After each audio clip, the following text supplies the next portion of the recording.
Well, that's interesting.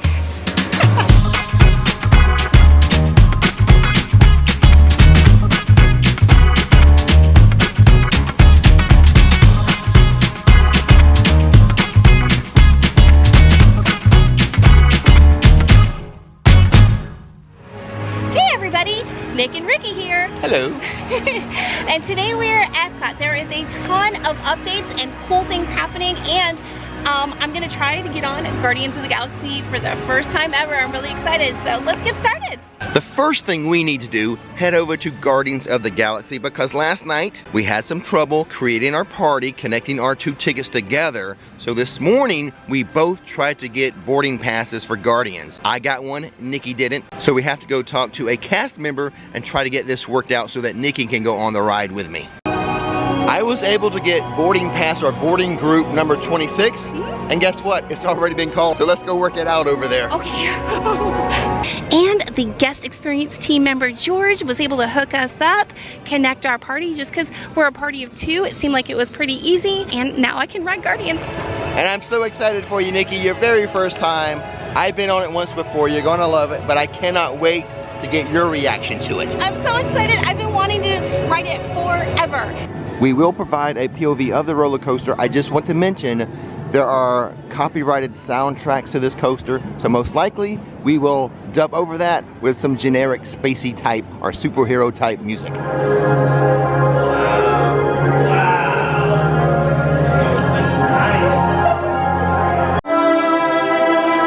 Darian's Session Supercomputer.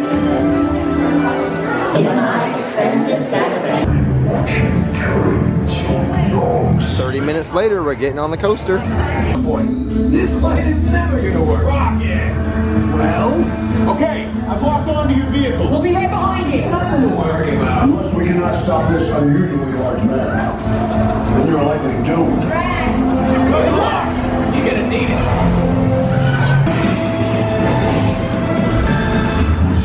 Mr. Follow me. What is that noise? No one's gonna stop rock and roll from existing. What have we done? I think we're just back.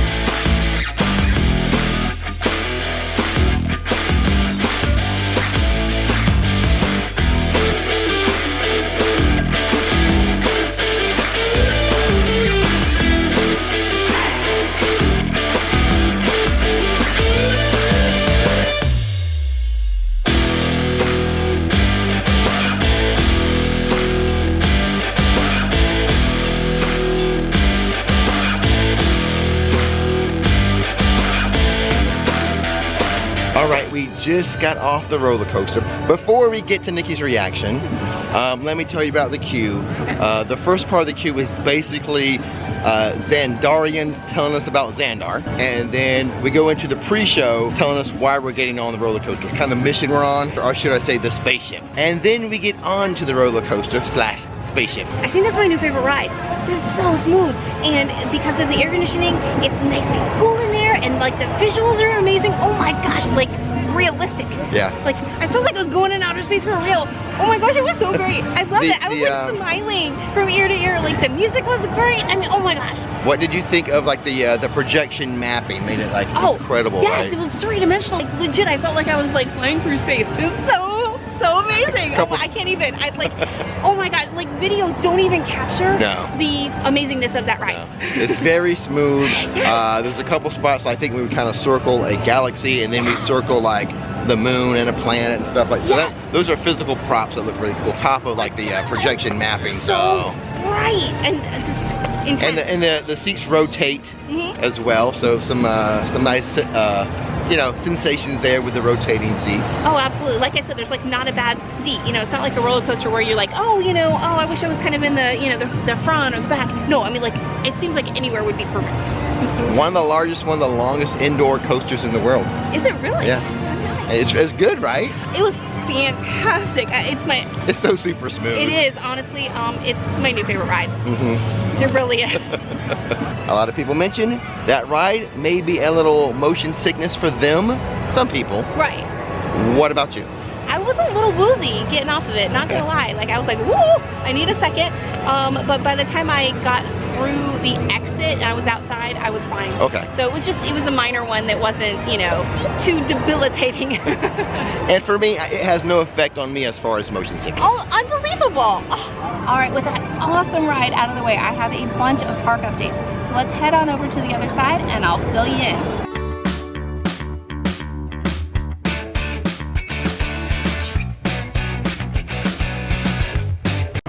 How does it feel to be a sidekick today, Rick?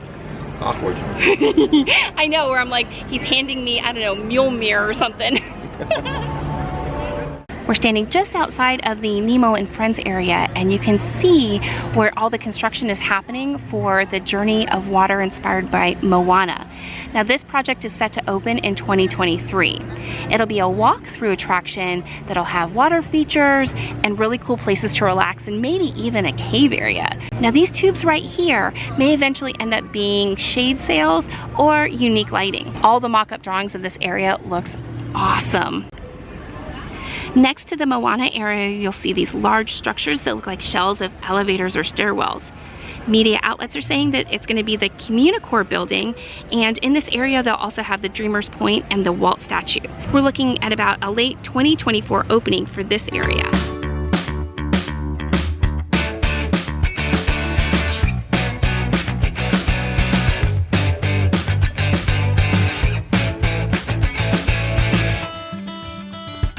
So that's all the updates we have over on this side of Epcot. When we head over to World Showcase, I've got even more for you.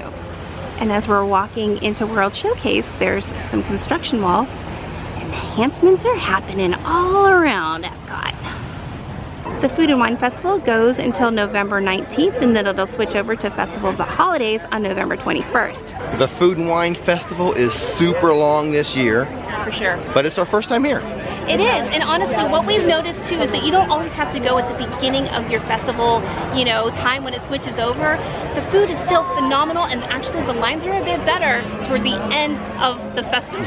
Oh, the first weekend's madness. It is, so madness. Don't recommend that. But come later in the time and things start to ease up a bit. But as far as today is concerned, I don't know if I want something sweet or savory.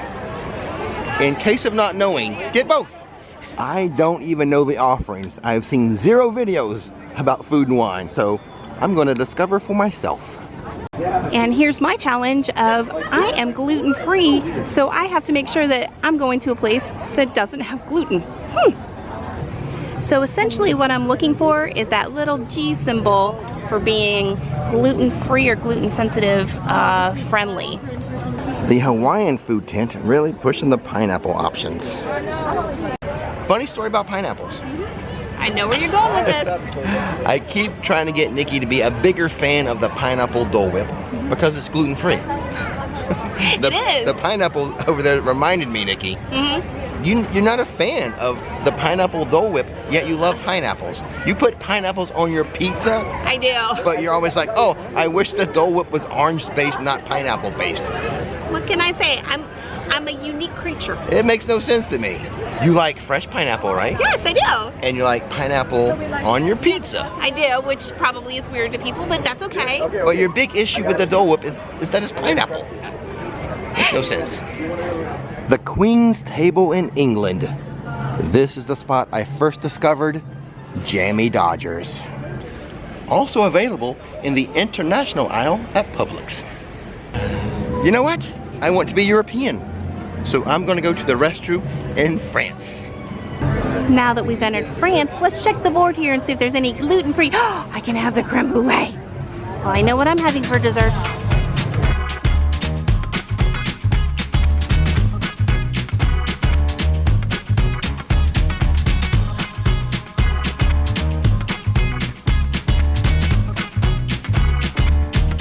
Over there, I see London.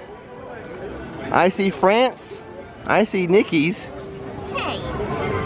I know you said you wanted that creme brulee. I did. But she doesn't want to eat dessert before an entree. What's wrong with you? Nothing wrong with that. No, it's gotta have a specific order. We may not make our way back here. I know, but the line's really, like, really long, What so if, it's what okay. If, what if the entree's in Mexico? Come back to France? You can have dessert anytime you want it, honey. And look at that, a gluten-free Brazilian cheese bread for $4.75. Yes please. And the line is short. Thank you, Brazil. Instant reaction, Nikki. Yay, I'm having bread. I'm so excited. It's delicious, absolutely, like, it's not flaky, but it's not dense either. It's a very nice texture. I really like it. So I'm so happy. I'm sitting there happily enjoying my bread, and I look down and all of a sudden one puff is gone, and I'm like, what happened? I'm like, I never get bread. I was all excited about it, and then I didn't eat that much. I had like half of one. You still ate more. A person who can eat any kind of gluten that they want, all of a sudden steals my little bread. I did feel bad. For a split second. As someone who can have regular bread, eating your gluten-free bread. But it should be noted, that was more of an appetizer. It was. So we should go get an entree and then a dessert. Okay, I'm not arguing on that. The spicy salmon for $8.75 really caught Nikki's eye, but it does not have the gluten-friendly, sensitive symbol. No, it doesn't. I'm not exactly sure why. I'm not familiar with all of those like ingredients, so maybe there is some kind of gluten in one of them, but I mean, it all seems rice-based. Seems like it should be safe, but she's not gonna risk it. Rick wants to go in there and see if he can find something in the Japan Pavilion that he cannot find at Publix. Let's see if he has success. He's such a goofball. Ah, coolness. As soon as I was walking into the pavilion, I had to stop really fast. They have the collectible pennies here for Japan. And these are your 4 options. Very cool. And whoops, here's another one. Here's the next 4. This one's my favorite. Oh, that's so cute. Oh my goodness. Makes me want to start collecting pressed pennies. Just for that one alone. While Rick is in there shopping, I have to say the Japan Pavilion is quite gorgeous. He got it. I should have bought more. You should. How many? You only bought 2. I should have bought more. You should have. Well, so explain Banana what it high is. chews. Uh-huh. At Publix, they sell like strawberry and pineapple. Banana, the best. Here in Italy, we have noticed some more construction walls, construction scrim fencing. And also from over here, I would like to present to you the 8th, 9th, no 10th wonder of the world, the backside of barges.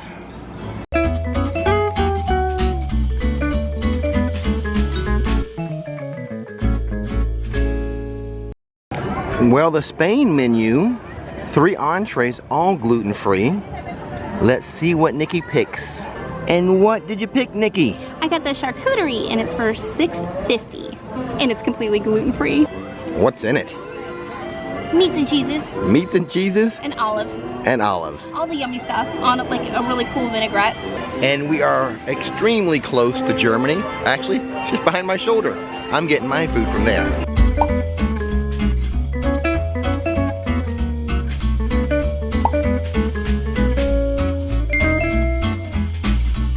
And here comes Rick. Let's see what he got. I bet he got the bratwurst. I knew it. I knew you were getting the bratwurst. And from Germany, the roasted bratwurst. Pretzel bun. Pretzel bun with mustard. I'm happy. And my bratwurst, yeah, it was pretty good. It was okay. It was not the best thing I ever had from Germany, but still pretty good. We're not going to make it back to France for dessert, are we? I don't know why you're talking about dessert. You've been walking around eating your high chews the whole day. I've only eaten 1 package. One whole package already? And besides, yes, I had a whole package already. Besides, that's not dessert, it's a treat. I will say, I've noticed that you've been really quiet, so I don't know, maybe we should go back and get you some more.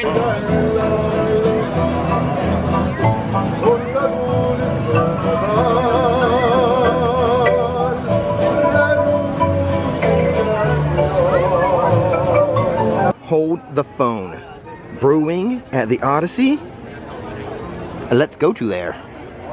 speaking of the Odyssey Pavilion, we'll go in and we'll check it out and show you a few of the changes. So the Epcot experience that used to be in there has been gone for a while now, but now it's just a bunch of seating. So we'll show you what it's like. Let's go check it out. Oh my gosh. Look at all the wings they have. Oh, I should have gotten something from here.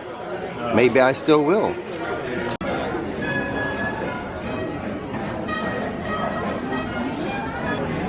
And this right here is why I brought Rick along to our Epcot update video, is so that we can show you a little bit more food that's outside of that gluten sensitivity range. The garlic Parmesan wings, $7.50.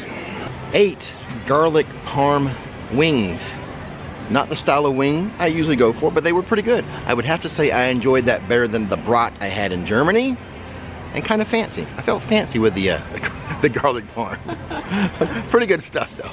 I mean, you guys know me. A simple buffalo wing would have sufficed. Inside the creation shop, they have the happiest little Groot bowl I have ever seen. And it is Baby Groot sitting in maybe a half a pumpkin, which looks like a hot tub to me. So adorable, $39.99. And just in time for Halloween, all of the droids from the Droid Factory are dressed up in their Halloween best for $50. Still plenty of Epcot 40th merchandise, such as these lounge flies, $85. I'm going to leave a link to all of the 40th merchandise. You don't have to be in the park to buy it. You can buy it online. Just click the link below. All types of Epcot 40 merchandise. Apparel, mugs, bags, cups, you name it. Shop the link I'm providing in the description box. How much is that, Nikki? Is that the Spirit jersey? Yes. Oh, flip it around. How much? It doesn't say. So Doesn't say. I'm going to use the app again to check our price. Okay. So, All right, using the app. shop in store.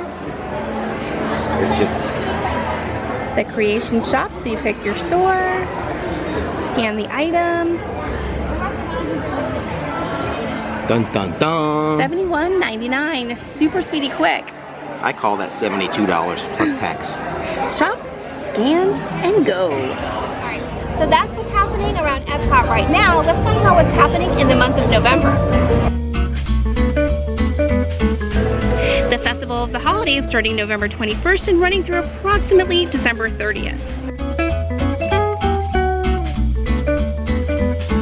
If you are staying in the Disney World area during Thanksgiving, while Germany doesn't necessarily celebrate Thanksgiving, Oktoberfest will still be running. The beer garden has a wonderful atmosphere that works incredibly well during that time frame. Princess Storybook Dining returns.